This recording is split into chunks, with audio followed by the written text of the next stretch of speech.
I'm John Carey. I'm the CEO of Ovanova, and I came here for the 1 year anniversary of Hurricane Helene and the grand opening of the doors for our nonprofit Ovanova Gives. They're doing face painting here? Yeah, she's the one that's making the face paint. Well, is that the reason why we're here?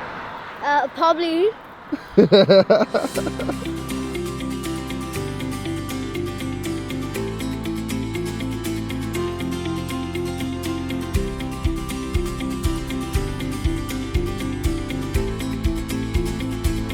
With what's going on here, our community really needs things like this. These people really do need praised a lot. It gives us a place to go for help, and it's drastically appreciated right now. Times are getting so hard it's getting ridiculous, and this place is a hand up. Hello everyone, my name is Zena Leon and I'm the director of Ovanova Gives. Ovanova Gives is a community system. We are wanting to reinvent the way that communities share with one another, take care of one another, look out for one another. And we're creating a system with blueprints that we're starting right here in Elizabethton, Tennessee, which is the city of power. It was the first city in Tennessee to have hydroelectricity. So we want to bring that back. We want to bring back the city of power, but we want to do it in a different and more dynamic kind of way where we're giving power to people. We're giving power to the community. We are empowering the people in our community. We have 3 phases. One is relief, the second is resilience, and the third is revival. And what does that mean? So relief, Ovanova Gives really got its feet under it when Hurricane Helene came through and devastated western North Carolina and East Tennessee. We sprang into action from day one, starting with boots on the ground, chopping trees, removing debris, doing anything that we could to help our community. And as time went on, the Lord blessed us with a facility, with a hub that we call it, a resilience hub, and also a church. So in our relief phase, we've just made sure that people have what they need. We've been able to save lots of supplies from being wasted. We decided we were going to take stewardship of all of these supplies, and we have done to the best of our abilities. So relief, we've been able to help our communities, not only in East Tennessee and Western North Carolina, but also our brothers and sisters in Texas and West Virginia and Kentucky. And we believe that we can help anyone. It's not just for people that are facing a hurricane or fire, but we want to be a relief hub for anyone in our community. Resilience, this is where we are now. After a year of relief, we're now ready for resilience. We've experienced and we've shown our resilience through the last year. We've seen the resilience of our community. But now what we're going to do about it is we want to teach people skills. We want to teach people trades. The next time a disaster happens in someone's personal life or a natural disaster happens to our community, we're not waiting for FEMA to come help us or Samaritan's Purse, but we're here and we're equipped and we're ready and to help each other, and we're a cohesive community equipped with the skills that we need. So what does that look like? We're going to be teaching skills in construction and electrical and plumbing and canning and food preservation and survival and first aid. And it's the people in the community who already have mastered these skills that are going to come to our facility, and they're going to teach them. And so we get to show up, the community gets to show up, and not only learn skills, but create relationship with the people that are in our community. So the point really is the resilience. We want to create and help facilitate our community first, to become resilient, to look out for one another, to be unified, and to create these blueprints so that when we get to revival, we're able to share these blueprints with other communities all around the world. We're going to make sure it works. We're going to iron out all the kinks in the resilience phase, and then we're going to share it. And then once we arrive at revival, what does that mean? That means that communities are thriving. That means that people are taking care of each other. That means that children have a future they can believe in. That means that towns have power that doesn't go out because we've created these microgrids. And I'm going to let you refer to John and Lester to tell you all about those microgrids. I actually am not the director of our nonprofit. I focus primarily on building microgrids, designing, deploying, and maximizing microgrids. These are going to be permanent locations for our nonprofit headquarters. So we're going to buy these properties and we're going to turn them into a power plant. So if and when a disaster happens to this community again, this will be an oasis that will be independent, functioning, and allow people to come meet here. There will be communications, there will be electricity. The bones of this structure are fantastic, and we can't wait to have classes and community meetings. We're actually going to build a building over here in this gravel parking lot, and we're going to use this building to assemble PETs, portable energy technology, in the form of portable energy trailers. So we're going to be able to teach local people trades of microgrid technicians, electricians, all sorts of different computer skills and tech skills to be able to assemble these mobile microgrids so we can disperse them all over the country and all over the world.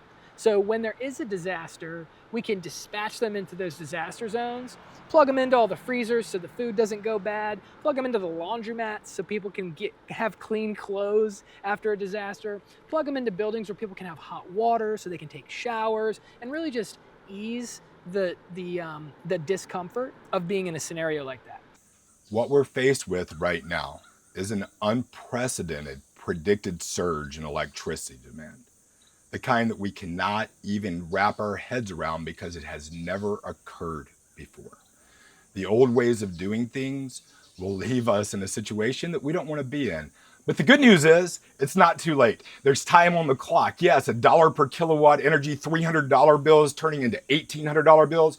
That's coming. My entire life has been spent towards the development and leadership of humans.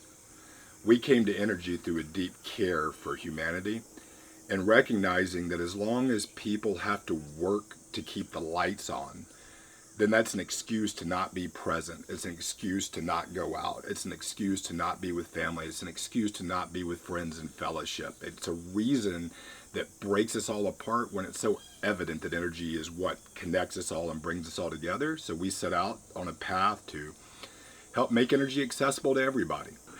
My parents named me Lester Leroy Crafton Jr., and that's what it says on my birth certificate. I've never changed it, so my name's Lester. One of the things that differentiates Ovanova from like a solar company is that we don't offer solar without batteries.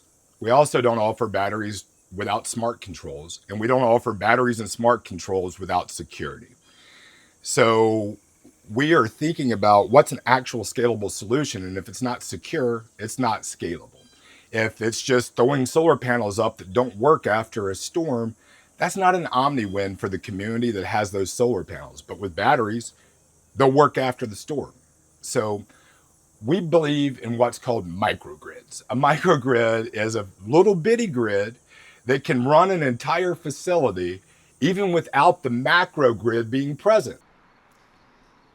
Hello, John Carey again, standing in front of one of our 4 total PETs that we've made to date.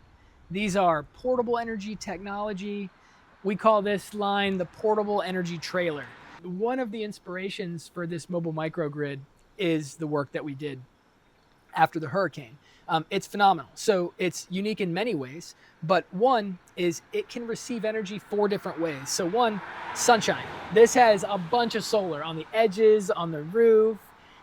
So sunshine can charge this thing up. Number 2, there's a generator on board, a whole home generator. Think Generac, run your whole house. That's what's in this bad boy. You can see there's a whole lot of propane. So this is a dual fuel generator, natural gas and propane. Easy to find propane tanks in people's grills, gas stations, food lines. A storm, you're not competing against vehicles that run on gas and diesel.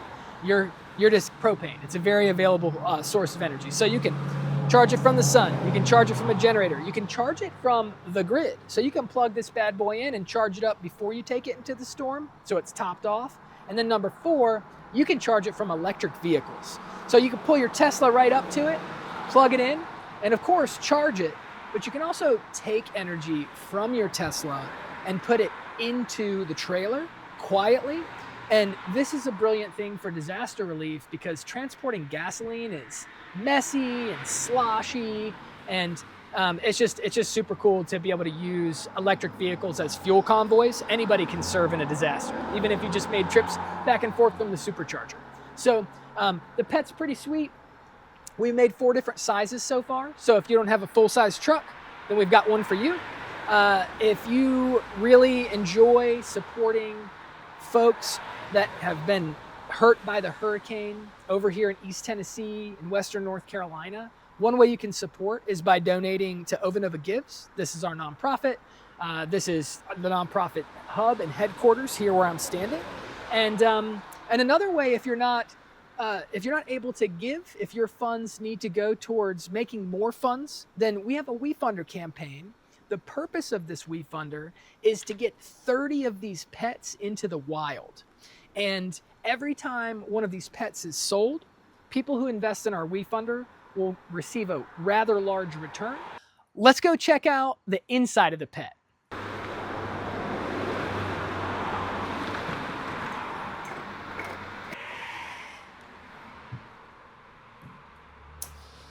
So what's unique about this is, again, it's a pet. And this pet has 2 leashes. It's so powerful, it takes 2 cables of this size to be able to handle the amount of power that it can discharge. So in this room, you've got your leashes, which I'll talk about in a moment, and then you've got a whole home generator over here. So not only is this generator designed in this box to be quiet, but we've put it in this room with a whole lot of ventilation to keep it cool. But it has 2 baffles. It has this room and this box, so it makes it extremely, extremely quiet to operate. The only reason this generator will ever start is if the batteries in the trailer get below 5% state of charge. And in the 6 months that we've been operating the trailer, it's only been started for testing purposes. It's a strong trailer. So now we can make our way around to the back here. Open this bad boy up. All right.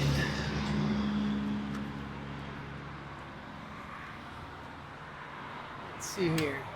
Outside lights, inside lights. So there's a lot going on in here. But some of the key features. You have 2 stacks of technology here. Starting from, these are exactly the same. Starting from the top to bottom, bidirectional inverter, bidirectional EV charger, battery, battery, battery, battery. There are outlets everywhere, lights everywhere. Now, you can charge an EV that has a CCS charger. You can charge an EV that has an NACS charger. And this is DC to DC. So the battery in your car is direct current. Solar panels are direct current. And these batteries are direct current. Because it's DC to DC, it's a lot more efficient. And it can also charge at 25,000 watts. A standard level 2 charger, like the fastest at-home charger you might experience, might be 12,000 watts, maybe 18,000. These bad boys do 25, and it's not AC to DC, it's DC to DC. Obviously, you can go both directions. So you can plug these guys in, you can fill the batteries up, or you can empty them into your vehicle. That's fun. We're really excited about that. What we've learned is that because these are UL listed, because they're able to be interconnected with the US grid, those big leashes that I showed you, you can plug them from the trailer into a building and it will serve as seamless backup, meaning if the grid goes down, you won't even have to reset the clock on your stove. Super exciting. Also, if you're in an area where the utility grid alerts people with little power plants like these that the grid is in trouble and offers some sort of benefit to discharge your batteries into the grid during a peak time, then This trailer can do that. This trailer is capable of acting as a distributed energy resource and can be part of a virtual power plant program. Very cool. You can see these little transmitters here. This is something that we've done. This is part of version 1 of our secure encrypted communications. If you have a lot of little power plants operating all over the grid to help make the grid safe and secure, pitching in right when the grid needs it, and they're not secure cyber-wise, then they could be hijacked and they can actually be detrimental to the grid. So you can see that what we've done is we've interrupted the internet from touching our equipment, and we've encrypted the communications incoming and outcoming. If you don't know the secret handshake, you can't tell these guys what to do, and you can't even tell what they're doing. Really exciting. So up front here, you can see there's a lot going on. So there's a bunch of 240 volt outlets that can do 50 amps each. There's a ton of ventilation, so this place can stay cool. Electronics, very efficient when they're cool. The other thing that's going on here is our generator never touches any AC bus bars in the trailer or in the facility. Now that might be like, what do you mean by that, John? What I mean is, instead of the generator running and only powering a few lights and a refrigerator, it's a whole house generator. We don't want to waste fuel running small things. What we do is we start that generator and it only is used to charge the batteries, and it does it at about 70% efficient, or 70% load, meaning that it's the most efficient for the fuel being used, and you can run the generator while being grid tied, which is not a normal thing. If you think about the generator that you might have seen at your neighbor's house or your house, when the grid goes down, the generator actually has a transfer switch that opens up the grid and it islands the house, so the generator can run the house, but the generator cannot run the house while the grid is present. It would break things. This generator can run while being tied into a facility, charge up the batteries, while these inverters discharge these batteries directly into the power lines and into the building. It makes for firm power for a utility company and for a building, regardless of what the weather's like. You can see it's not sunny right now. So we're not generating a lot of energy. We do have some stored, but if we didn't have a lot stored, we still have that generator for resiliency. So you've got a lot of redundancy associated with the components in here. So this is what DC couples your generator. This is a microgrid integration device right here. And so what this allows for is to integrate with the grid. When you buy a P.E.T, you get one of these.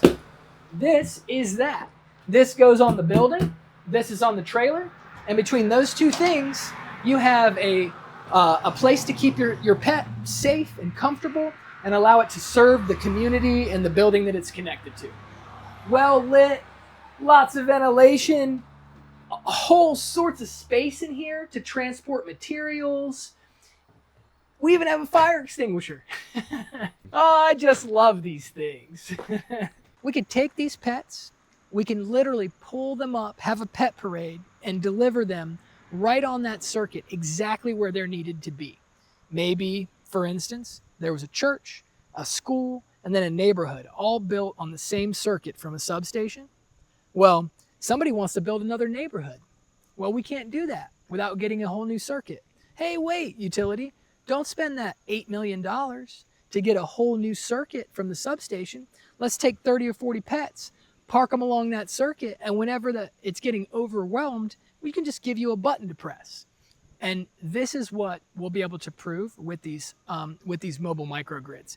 And not just a big red button like we currently do with virtual power plant programs, but sophisticated software that allows these little power plants to work in a symphony with traditional grid resources. So we have the ability to be a capable and intelligent conductor to make sure that symphony happens well. And we're just looking to deliver the tools to make that a reality. We need more microgrid technicians. And you might have heard people say, if you build it, they will come. Well, if we don't build a roof over this bad boy and they come, then we might get rained out and might have 10 microgrid technicians that can't go to class that day and build some P.E.Ts. So what we're looking for right now is we're looking for 200 grand to be able to complete the facility's big awning. It'll be 80 feet by 120 feet, and it will completely encompass all 6 of these shipping containers. It'll allow for us to have dorms for microgrid techs to stay on site. It'll allow us to complete the toolkits. So every microgrid tech that shows up can have like everything you'd need, tool belt, safety glasses, etc. And we'll be able to manufacture 4 pets at a time through here. So we'll be able to turn out about 15 pets a month just from this facility.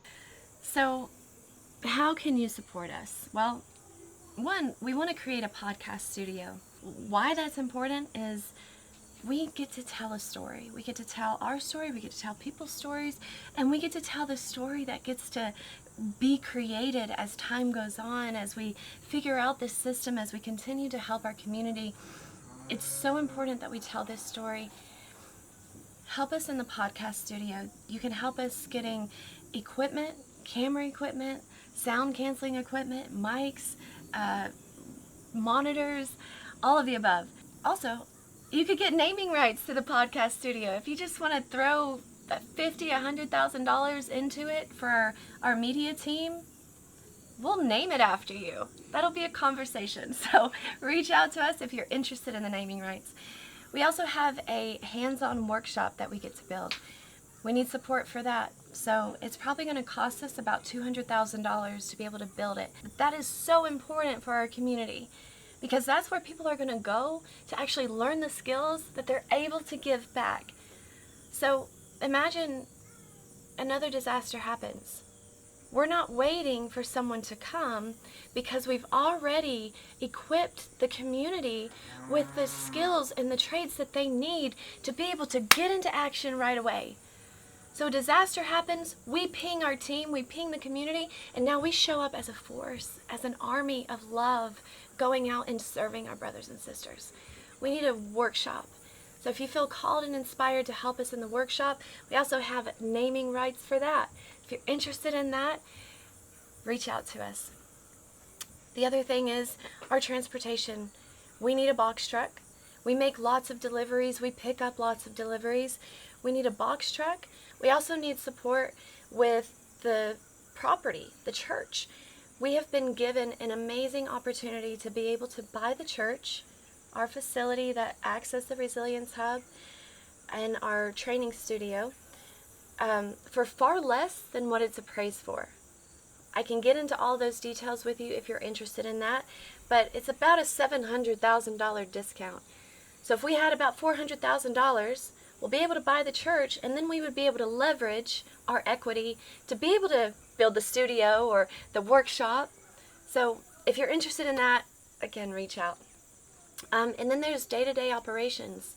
So we have about 5 people that are helping every single day, and we're able to pay them as much as we can, but because we don't have any outside funding, we're very limited in the amount that we're able to pay and in the amount of people that we're able to support us. So if you're able to help us with our operational costs, so that's our rent, that's our electric, our utilities, and our human force. So if you're able to help with that, please reach out to us as well. One other thing I'll say is we are the only Resilience Hub that's left. When people started shutting down, they sent stuff our way, their overflow to us, because they believed that we were going to stay open. And we are. We're not going anywhere. Lord willing and the creek don't rise. When Jesus was asked, well, where should we look for the kingdom of heaven?